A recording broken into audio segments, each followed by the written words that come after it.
ang pag-ibig. Napakasarap nitong damahin, pero sa bandang huli ay iiyak ka din. May saya sa bawat puso na nararamdaman, pero masasaktan ka din, yun ang kabaliktaran. Bakit nga ba nangyayari ang lahat ng to? Kung sino pa yung gusto mo, siya namang ayaw sa'yo. Napakahirap magtanong, lalo kung walang sagot. Kaya wag kang magmamahal kung ang puso mo'y takot na masaktan at tumulo ang luha sa mata. Parang pawis lang yan tumutulo pag pagod ka na. Kagaya ko na bata daw, pero bakit ganon? Requirements ba sa pag-ibig ang tamang taon? Dapat ba kong umiti kasi magkaibigan tayo? O dapat na malungkot kasi hanggang doon na lang tayo? Di lahat ng lalaki ay puro manloloko. Seryoso ang katulad ko, kaya ingatan mo ko.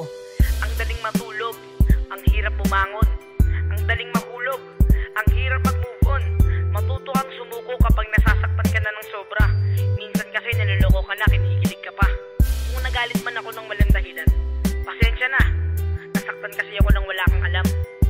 May mga taong di payag na mawala ka, pero di naman gumagawa ng paraan para manatili ka. Ano ang dapat kong gawin at ano nga ba ang tama? Masama ba na umibig ang katulad ko na bata? May puso rin ako at marunong umibig. Gusto ko nang yakapin ka, sawa na ako sa titig, para mapadama ko sa'yo kung gaano ka kahalaga. Oo nga, ikaw nga, at wala nang ang iba. Yan ang hirap sa atin eh. Nagbubulag-bulagan, nagtatanga-tangahan at nagbibingi-bingihan. Nagsimula sa mata, pumasok sa dibdib, tumambay sa isip, naging bukang bibig. Kasalanan ko ba kung sa'yo ko napatitig? Matatawag bang mali kapag ang bata ay umibig? Pagdating sa pag-ibig, merong bilin si ama. Hoy, tumigil ka nga, kay bata-bata mo pa eh.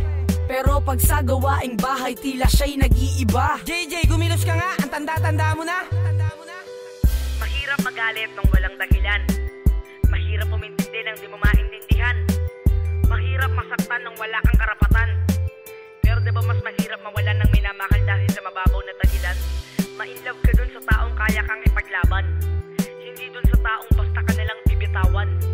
May mga bagay na kaya mong iwanan, pero hindi mo kayang kalimutan. Dati, kung bata ka pa, kapag umiiyak ka, nilalakasan mo para marinig nila. Pero ngayon, nagtatago ka, wag lang nila malamang nasasaktan ka. Kanyang bata ako, akala ko jelly is lang maghirap buksan. Di ko alam pati feelings pala. Yan tayo eh, konting ambon lang, akala mo suspended na. Parang pag-ibig, pinansin ka lang, akala mo gusto ka na.